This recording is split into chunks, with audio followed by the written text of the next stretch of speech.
अब एक्सरसाइज 6.3 में तो सबसे पहले हम इसमें कुछ देखेंगे कि हम दो हमारे पास क्या है, दो समांतर रेखाएं हैं।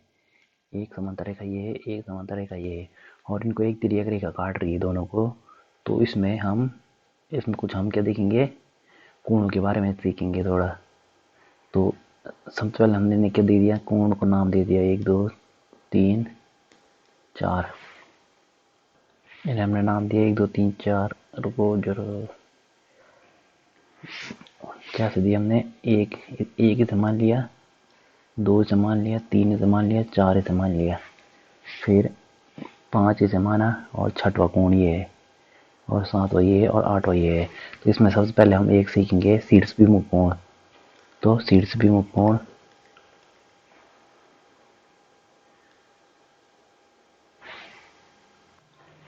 तो इसमें शीर्षभिमुख कोण क्या होता है हमारे पास, तो शीर्षभिमुख कोण ये हमारे पास जहाँ पे ये क्रॉस बनता है, जैसे कि तो ये और ये आपस में शीर्षभिमुख कोण होंगे, और ये आपस में शीर्षभिमुख कोण होंगे। तो यहाँ पे शीर्षभिमुख कोण कौन कौन से हैं, तो 2 और 4 शीर्षभिमुख कोण है, 6 8 1 3।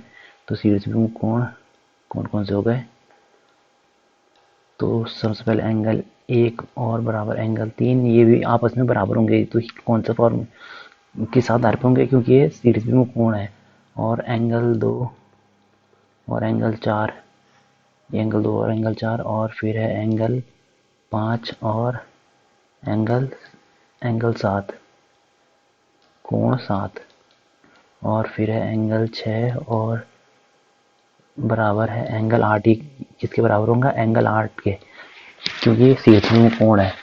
फिर है दूसरा,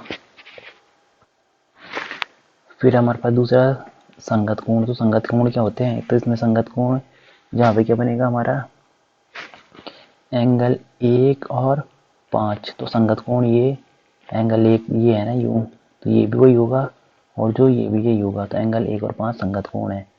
तो एंगल 1 बराबर एंगल 5, और फिर एंगल 2 और 6, एंगल 2 बराबर एंगल 6, ये और फिर एंगल 3 और एंगल 7, और फिर एंगल 4 और एंगल 8,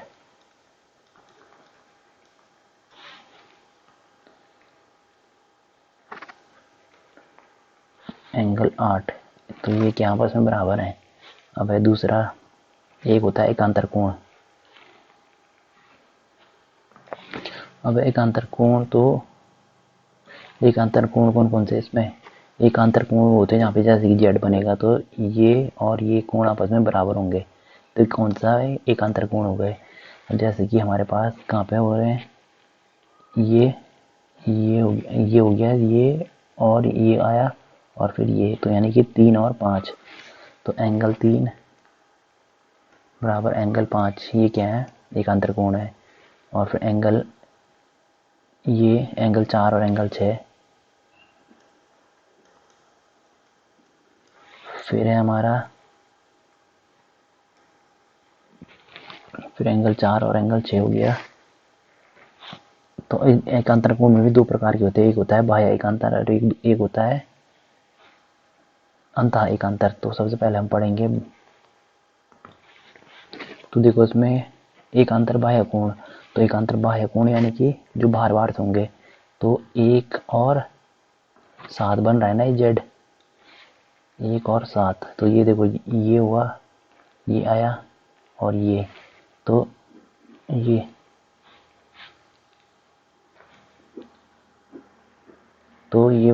कैसे बन रहा है, तो ये वाला एंगल ये बाहर से ये, और इधर से ये वाला एंगल क्या है आपस में 1 और 7 अंतः, ये क्या है, एकांतर बाह्य कोण। एंगल 1 और बराबर होगा एंगल 7, और फिर ऐसे होगा एंगल 2 और एंगल 8। तो ये एकांतर अंतः कोण, बाह्य कोण। अब अंतः यानी कि अंदर की ओर, तो यही एंगल 3 बराबर एंगल 5, यानी कि अंदर की ओर होगा, जो 3 और 5 जेड बन रहा है ना यहाँ पे। तो ये एंगल 3 और 5, और एंगल 4 बराबर एंगल 6। तो ये तो दो रेखाओं के लिए था, दो समांतर रेखाओं के लिए एक तिर्यक रेखा इन्हें प्रतिच्छेद कर रही है, तो उसके लिए था ये। अब हम पढ़ेंगे त्रिभुजों की समरूपता की कसौटियां। इन कंडीशन में हमारा त्रिभुज क्या होंगे, समरूप होंगे। तो सबसे पहले कंडीशन है इसमें हमारे पास, सबसे पहले कंडीशन हमारे पास तीनों कोण बराबर हों अगर, एंगल एंगल एंगल, तो ये हमारे पास माना ये कौन सा त्रिभुज है, एबीसी, और ये है पी क्यू आर। तो पी क्यू आर और एबीसी कब हमारे पास समरूप होंगे, तो अगर इनके तीनों कोण बराबर हो, यानी कि इसके ये कोण और इसका ये कोण आपस में बराबर हैं, और ये कोण और ये कोण आपस में बराबर हैं, ये कोण ये कोण और ये कोण आपस में क्या है, बराबर हैं। तो तब हमारे पास जैसे कि क्या, angle A equal to angle P, angle B equal to angle Q, angle C equal to angle R. तो ये क्या है हमारे पास, कौन सी कसौटी लग गई यहाँ पे, एंगल एंगल एंगल, यानी कोण कोण कोण वाली कसौटी लग गई इस पे। तो ये क्या है हमारे पास, इस कंडीशन में होगा एंगल ट्राइंगल त्रिभुज एबीसी समरूप होगा, ये समरूप का चिन्ह है ट्राइंगल पी क्यू आर के।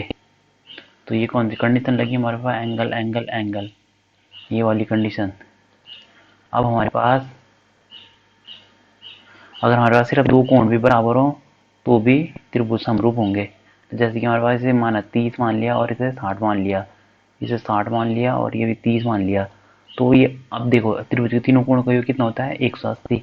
तो ये ऑटोमेटिक 90 आ गया ना, ये 90 आ गया, तो ये भी खुद ही ऑटोमेटिक 90 आ जाएगा। तो यानी कि हमारे पास सिर्फ दो एंगल भी बराबर हो तो भी हमारे पास समरूप बन जाते हैं त्रिभुज। तो ये माना एंगल ए इक्वल टू, सिर्फ हमारे पास सिर्फ दो ही एंगल दे रखे थे इसने बराबर में, angle A equal to angle P, angle B equal to angle Q. अगर सिर्फ हमारे पास सिर्फ दो होने चाहिए, दो एंगल बराबर होने चाहिए, तो भी क्या हो जाएगा हमारे पास, समरूप होंगे, पी क्यू आर।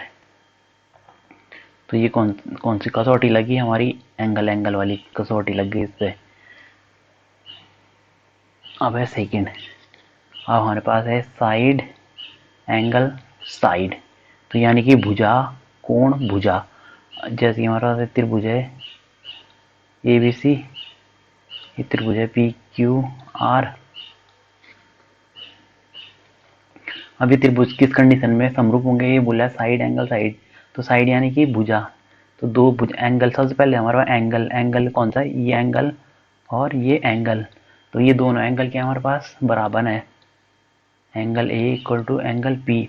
अब भुजाएं कौन सी होंगी, अब एंगल तो ये ले लिया, तो ये वाले ये नहीं लेना हमें, ये नहीं लेना, इसके अगल बगल वाले लेने, ये और ये, क्योंकि इसके तो फिर सीध में आ रहा है ना, ये नहीं लेना हमें, इसलिए कौन से, ये वाली भुजा और ये वाली भुजा और ये वाली भुजा आपस में बराबर होनी चाहिए, तब ये समरूप होंगे।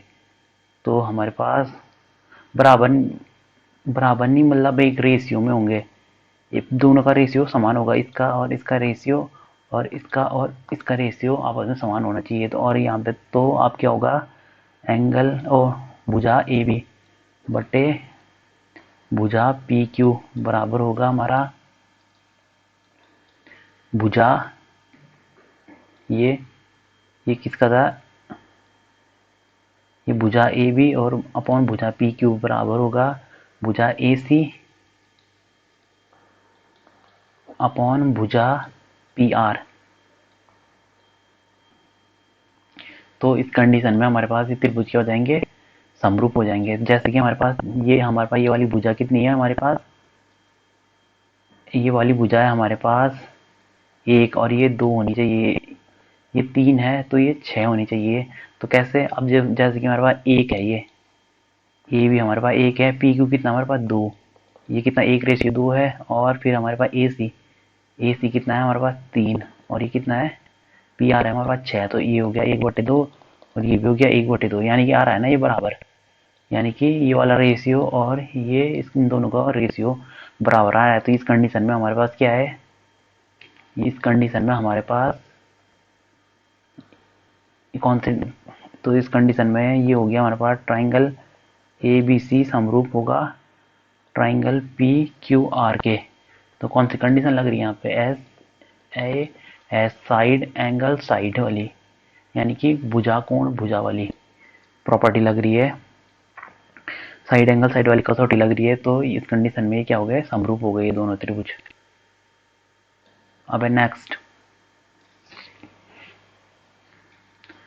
अब इसमें साइड साइड साइड भुजा भुजा भुजा, तो इस कंडीशन में क्या होगा, हमारे पास ये त्रिभुज क्या होंगे, समरूप होंगे।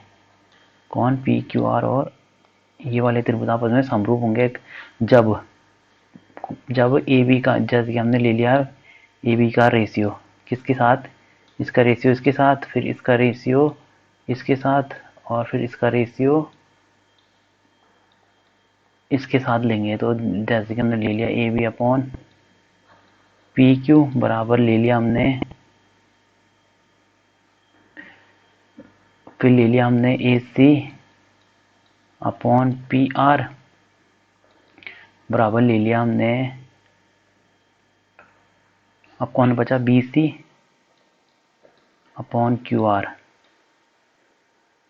तो ये इस कंडीशन, जैसे कि हमारे पास ये माना 1 है, ये 2 है, ये 3 है, तो ये 1 है, तो ये 2 होगा, ये 4 और ये 6। तो अब हमारे पास देखो ये रेशियो कैसे आ रहे हैं, 1/2 बराबर, फिर ये वाला 2/4, 2/4, फिर क्या आ रहा है हमारे पास 3, ये 3/6। अब इनके रेशियो बराबर आएंगे अगर, तो ये कौन सी कंडीशन आ गई हमारे पास, तो इसलिए ट्राइंगल ए बी सी समरूप होंगे ट्राइंगल पी क्यू आर के। तो ये हमारे पास आ रही है, कौन सी कसौटी आ रही है, भुजा भुजा भुजा वाली। तो ये हो गया हमारे पास समरूप।